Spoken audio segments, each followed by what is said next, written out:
नमस्कार, मी हेमंत देसाई ऑफिशियल या माझ्या यूट्यूब चॅनलमध्ये मित्रांनो आपल्या सगळ्यांचं मनापासून स्वागत करतो। आता विधानसभा निवडणुकीचं मतदान होण्यासाठी काही दिवस आहेत मोजके। प्रचार शिगेला पोचलेला आहे आणि लवकरच मतदान होऊन 8 दिवसात महाराष्ट्रामध्ये काय होणार आहे विधानसभा निवडणुकीनंतर त्याचं चित्र स्पष्ट होणार आहे। पण त्यापूर्वीच वेगवेगळी वक्तव्य, वेगवेगळ्या मुलाखती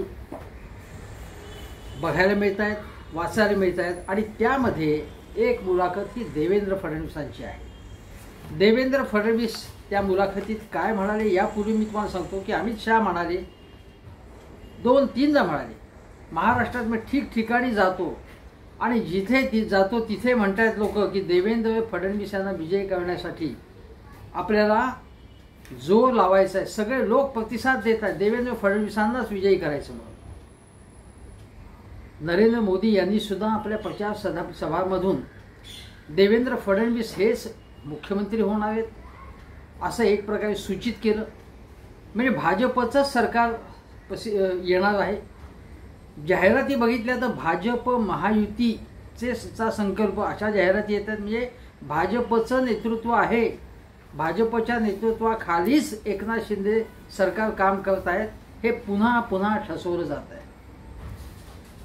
आणि या पार्श्वभूमीवर देवेंद्र फडणवीस काय म्हणाले?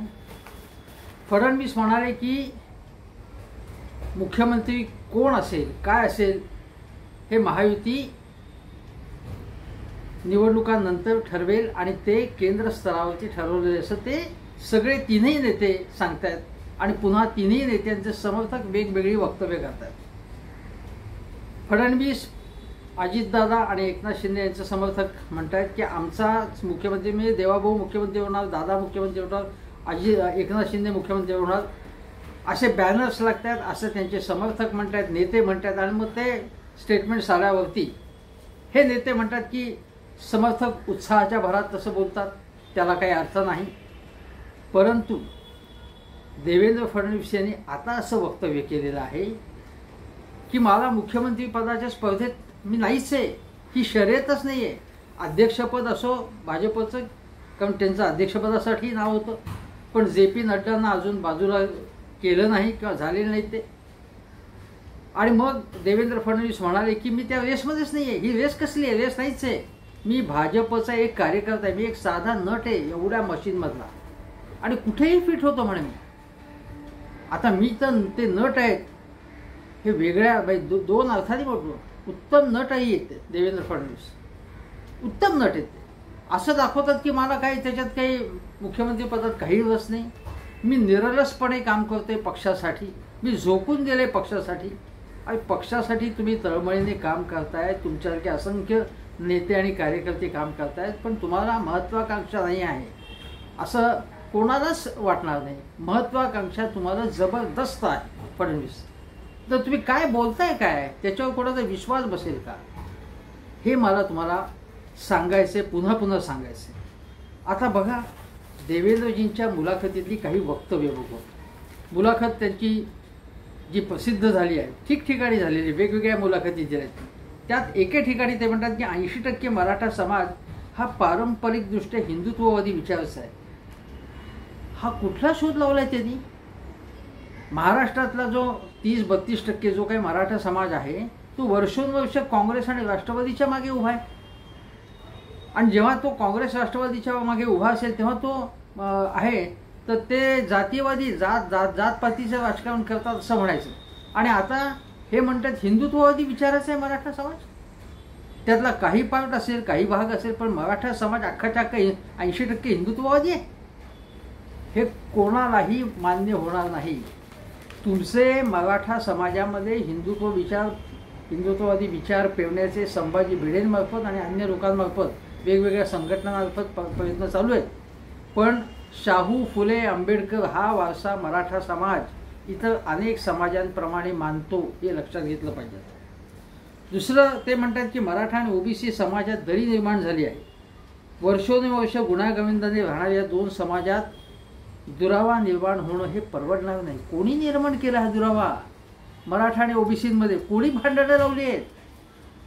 फडणवीस तुम्ही ती लावलेली आहेत असं अनेक लोकांचं मत आहे. अनेक लोक आरोप करतात, अनेक गोष्टी दाखवून देत आहेत. तुम्ही दोन समाजात भांडण लावतायत आणि छगन भुजबळांना जरांगेंच्या विरोधात तुम्ही उभं केलं होतं, त्यांना भाषणं द्यायला लावली होती. इतर अनेक नेत्यांना ज्याला नेत्यांना गल्लीत कोणी विचारत नाहीत त्या नेत्यांना मीडियासमोर पेश कोणी केलं? तुम्ही पुढे पेश केलं, त्यांना महत्त्व दिलं, त्यांना प्रमोट केलं मीडियाच्या माध्यमातून. पण ते काही चाललं नाही. दुसरी गोष्ट पुढे काय म्हणतात बघा, लोकसभा निवडणुकात ग्रामीण भागातील मतदार आमच्या विरोधात गेला. आता का गेला तो? हा मराठा समाज हा तुमच्या विरोधात आहे. फडणवीस भाजपच्या एकूण महायुतीच्या का विरोधात आहे? कारण मराठा समाज हा मुख्यतः शेतकरी वर्ग आहे आणि तो शेतकरी वर्ग वर्षोनवर्ष संकटात पडलेला आहे कारण तुमच्या चुकीच्या धोरणांमुळे. आणि तो तुमच्या मागे नाही आहे अजिबात. त्यांनी लोकसभेमध्ये तुम्हाला उतारणं पाडलं महायुतीला. भाजपचा बोरा वाजवला त्यांनी. मराठा समाजानेच नाही, ओबीसीने जे शेतकरी वर्ग आहे त्यांनी तुम्हाला मतदान केलं नाही. आणि याला रास्त कारणं होती, कारण मतदान शहाणा झाला आहे. तो तुमच्या फेकाफेकीमुळे भुलला नाही. आणि मग ते काय म्हणतात फडणवीस, विदर्भात दलित आणि आदिवासींचे प्रमाण 32% आहे आणि फेक नॅरेटिव्हला मुळे लोकसभा निवडणुकीत हा वर्ग आमच्या विरोधात गेला. फेक नॅरेटिव्ह बिलकुल नाही आहे. संविधानाचा तुम्ही वारंवार अपमान करताय, याची उदाहरणं आहेत.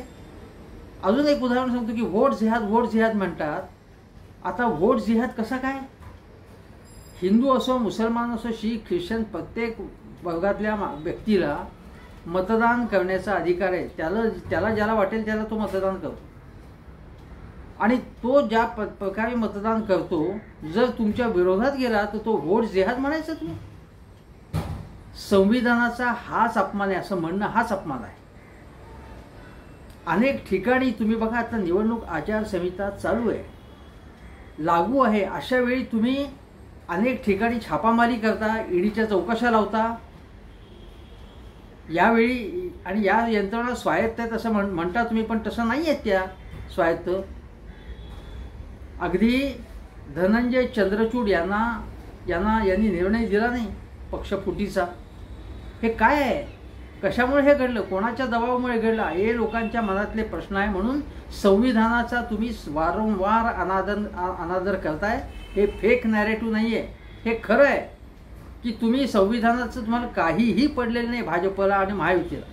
हे लोकांना पक्क माहिती आहे. दुसरी गोष्ट आहे, त्यात ते असं म्हणतात फडणवीस की लोकसभा निवडणुकीत भाजप आणि शिवसेनेची पारंपरिक मते एकमेकांकडे ट्रान्सफर झाली, पण दादाची मतं महायुतीच्या उमेदवारांकडे ट्रान्सफर झाली नाही. आता मात्र अजित पवारांनी आपली मतपेढी पक्की केली आहे.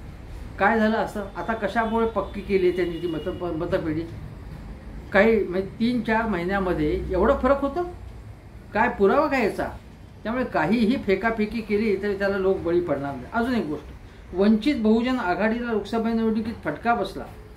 आता बघा पुढे काय म्हणतात, ही भाजपची बी टीम म्हणून ज्यांना म्हणतात वंचित बहुजन आघाडी, त्याच्याबद्दल किती हळुवारपणे बोलतात फडणवीस. पण त्यानंतर प्रकाश आंबेडकर यांनी बरीच मेहनत घेतली आहे लोकसभा निवडणुकीनंतर. आता हे यांना कसं कळलं? म्हणजे का सहकार्य एकमेकांमध्ये त्यांना किती यश मिळते याचा अंदाज आत्ताच वर्तवता येणार नाही, पण काही ठिकाणी त्यांचा जोर दिसत आहे. आता वंचित बहुजन आघाडीचा जोर दिसत आहे, पण काँग्रेस, राष्ट्रवादी, उद्धव ठाकरे यांचा कुठेही काही जोर नाही आहे. त्यांना एकही जागा मिळणार नाही असं कदाचित फडणवीसांना म्हणायचं असं. पुढे ते म्हणतात, राज ठाकरेंनी लोकसभेत आम्हाला पाठिंबा दिला, पण विधानसभा ते स्वतंत्रपणे लढवत आहेत. आणि राज ठाकरे हे कदाचित हे महायुतीत यावे असं आम्ही प्रयत्न केले, पण काही कारणामुळे ते शक्य झाले नाहीत. आणि ते आज असं एका मुलाखतीत म्हणाले, मी जी बघितली, की महायुतीत जागा नाही आता. मग अगोदर भरपूर जागा होती का? इतके दिवस तुम्ही म्हणत होते आमची चर्चा सुरू आहे, आम्ही बघतोय. आणि आधी काय म्हणत होते की राज ठाकरे यांचे काही विचार जोपर्यंत त्यांच्या पक्षाचं धोरण बदलत नाही, आमच्या धोरणाशी सुसंगत होत नाही. म्हणजे काय की परप्रांतीयांच्या विरोधातली त्यांची भूमिका भाजपाला मान्य नाही.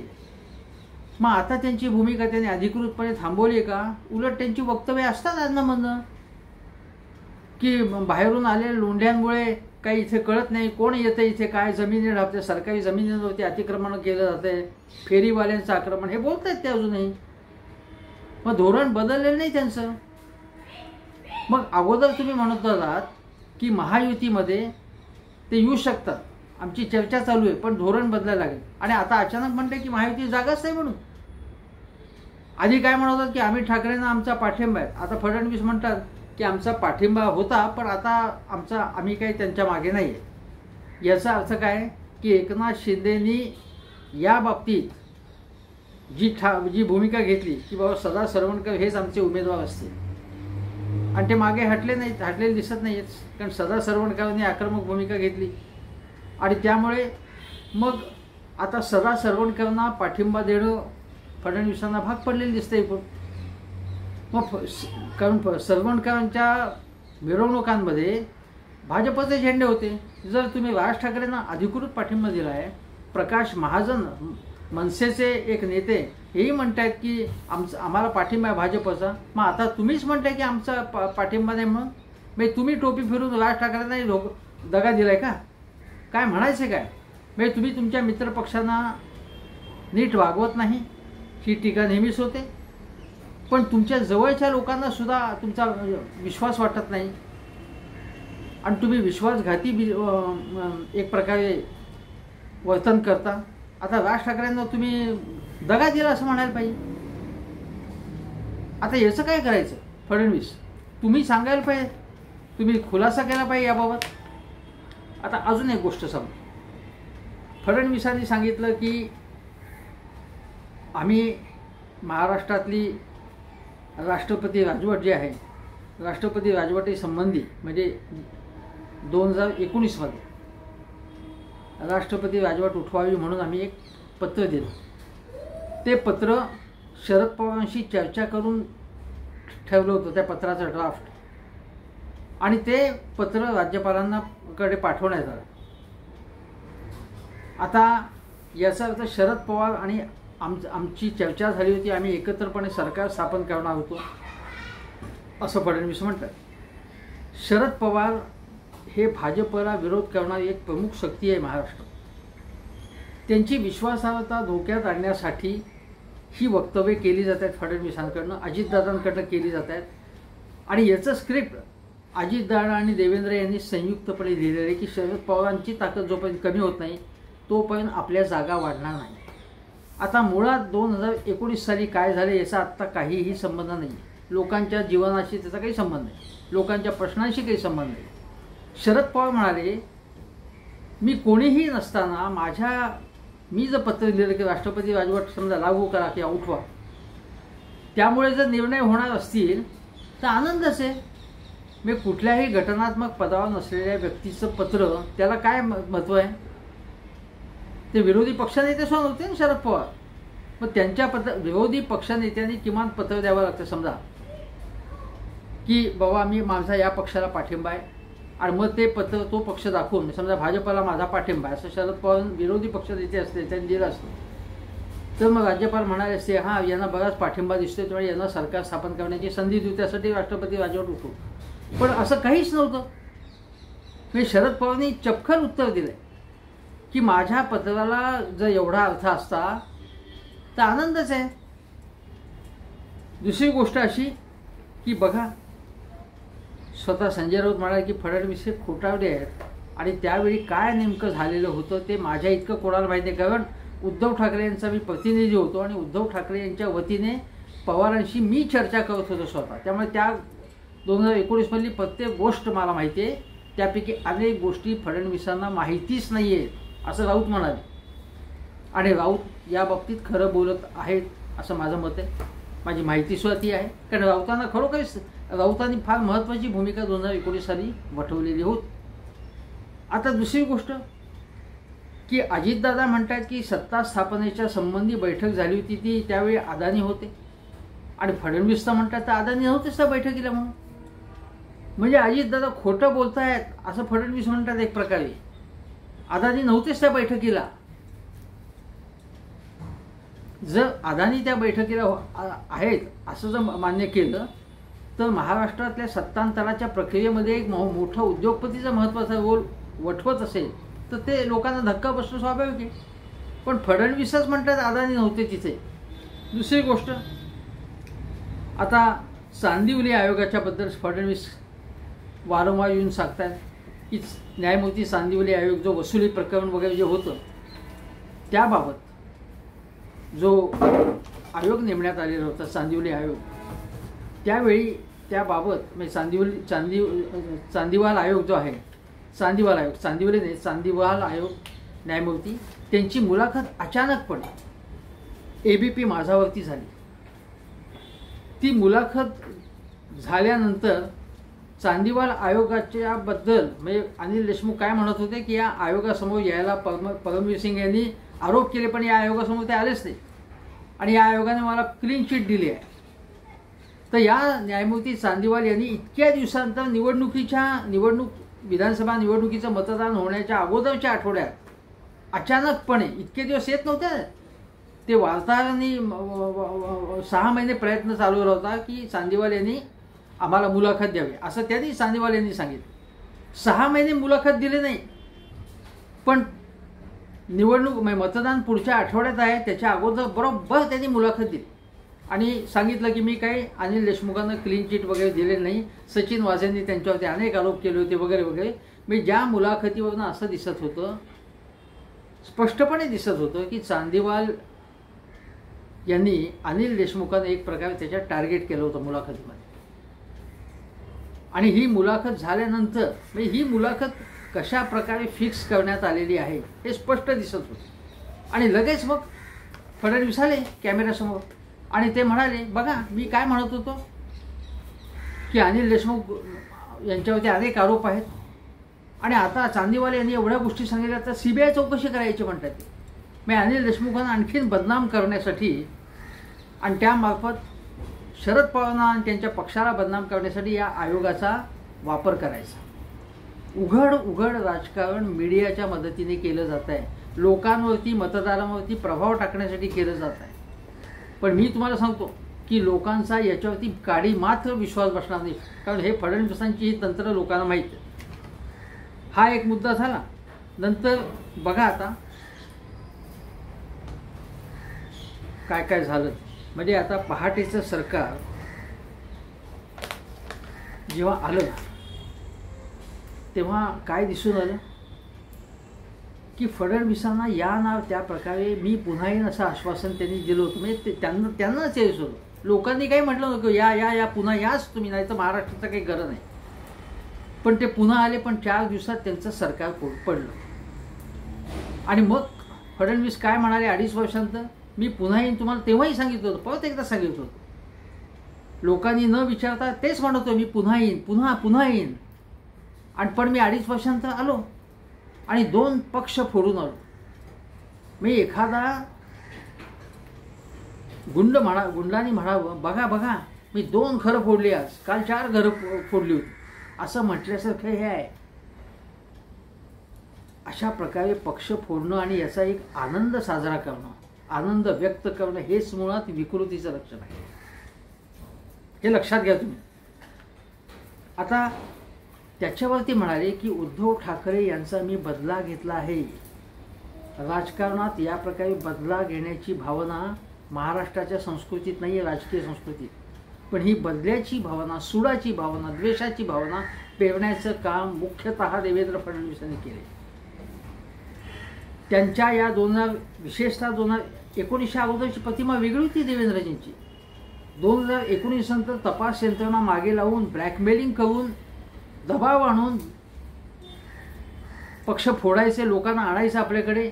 अगदी लोकसभा निवडणुकीच्या वेळी सुद्धा एका साखर कारखान्याला आपल्याकडे खेचण्यासाठी त्यांनी त्याच्या मागे चौकशा लावल्या. हे सगळं माहिती आहे आपल्याला. हे कसले संविधानाच्या गोष्टी सांगतात हे फडणवीस.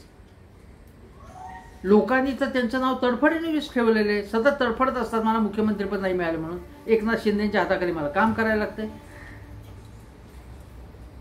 आणि एकनाथ शिंदेबद्दलच्या त्यांच्या मनातल्या भावना काही जवळच्या व्यक्ती सांगतात काय आहेत त्या, तीव्र भावना आहेत त्या. आता बघा, ते काय म्हणतात की मराठे बहुतेक हे हिंदुत्ववादी आहेत, पण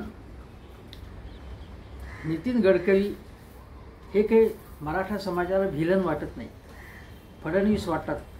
जरी त्यांनी 2018 मध्ये मराठा समाजाला आरक्षण दिलं, एवढं आरक्षण दिलं, पण तरी देखील मराठा समाज फडणवीसांचे विरोधी का, हे समजावून घेतलं पाहिजे आपण. वारकऱ्यांवरती लाठीमार कोणी केला होता? जरांगेंच्या आंदोलनाच्या ठिकाणी लाठीमार कोणी केला होता? जरांगेंच्या विरोधात एक नॅरेटिव्ह तयार करण्याचा प्रयत्न कोणी केला होता? आंदोलन फोडण्याचा प्रयत्न कोणी केला होता? विचार करा. मी हे जे काही प्रश्न विचारतोय ते एक लक्षात घेतलं पाहिजे की जरांगे फडणवीसांना टार्गेट करतायत. व्यक्तिगत त्यांनी फडणवीसांवर केलेली टीका करू नये असं मी आवाहन केलं होतं, पण टीका करतायत. आणि मराठा समाजसुद्धा फडणवीसांच्या मुख्यतः प्रचंड विरोधात आहे. आणि त्याची कारणं आहेत. त्यांना आपल्याला दिलेलं आश्वासन हे पूर्ण झाल्याने आपल्याला फसवण्यात आले असं त्यांना वाटतं. अगदी फडणवीसांच्या काळातलं आरक्षण टिकलं नाही न्यायालयात, आणि त्याचा दोष त्यांनी उद्धव ठाकरेंवर ज्या प्रकारे खापर फोडलं ते अनेकांना मान्य नाही आहे. कारण तेच वकील होते, तोच युक्तिवाद होता.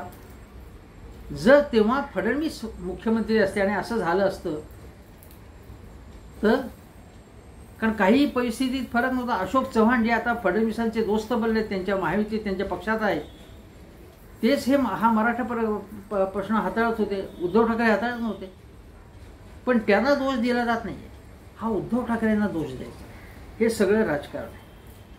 आणि एक लक्षात घेतलं पाहिजे की ब्राह्मणेतर चळवळ इथे झाली मोठ्या प्रमाणात. शाहू फुले आंबेडकर यांचा पुरोगामी वारसा आहे.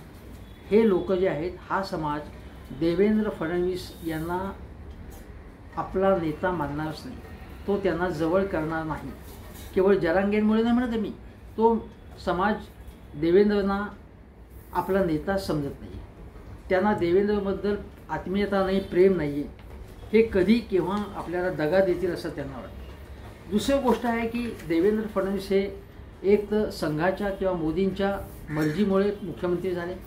ते काही मास लीडर नव्हते तेव्हा, किंवा कुठल्या आंदोलनातून पुढे आले नव्हते. ते सत्तेच्या आधारे ते लोकप्रियता त्यांनी मिळवली, पण ते काही मास लीडर मूलतः नाही आहेत. ते ज्याप्रमाणे गोपीनाथ मुंडेंचं नेतृत्व होतं तशा प्रकारचे नेते ते नाही आहेत देवेंद्र फडणवीस. आणि फडणवीस मुख्यमंत्री होण्यापूर्वी ते काही महाराष्ट्राचे नेते नाही आहेत, किंवा त्यानंतरचा 2-3 वर्ष हे शरद पवार सतत सांगत असायचे. आणि त्याचा देवेंद्र फडणवीसांना राग येतो, कारण ते शरद पवारांना टक्कर देण्याच्या गोष्टी करत होते, शरद पवारांना लोळवण्याच्या गोष्टी करत होते. शरद पवारांनीच त्यांना लोळवलं. 2019च्या निवडणुकीमध्ये शरद पवारांचा पक्ष नष्ट होईल असं म्हटलं, पण त्यांनी चांगल्या जागा मिळवल्या. त्यानंतर सरकार स्थापन केलं. शरद पवारांच्या प्रेरणेमुळे, त्यांच्या एकूण नीतीमुळे, त्यांच्या धोरणामुळे महाविकास आघाडीचं सरकार स्थापन झालं. लोकसभेमध्ये शरद पवारांनी पुन्हा भाजपला गारद केलं. तरी देखील शरद पवारांना टक्कर देण्याच्या गोष्टी केल्या जातात. आता बघा, जेव्हा मराठा आरक्षण फडणवीसांनी दिलं तेव्हा त्याचा फायदा आपल्या पक्षाला मिळावा चांगला, आणि फडणवीसांना या समाजाने स्वीकारावं, पक्षाला स्वीकारावं, यासाठी जे प्रयत्न मराठा समाजातले नेते आहेत, प्रवीण दरेकर वगैरे सोडून प्रसाद लाड, ते काय त्यांचं भजनी मंडळ आहे फडणवीसांचं, ते काय नेते नाहीत. हे दुःख फडणवीसांच्या जवळच्या माणसांचं आहे. म्हणजे त्यांचा इशारा कोणाकडे असेल तर आशिष शेलार किंवा विनोद तावडे यासारख्या नेत्यांनी, जे गडकरी गटातले नेते आहेत मुळात. विनोद तावडे तर राष्ट्रीय स्तरावरचे सरचिटणीस आहेत.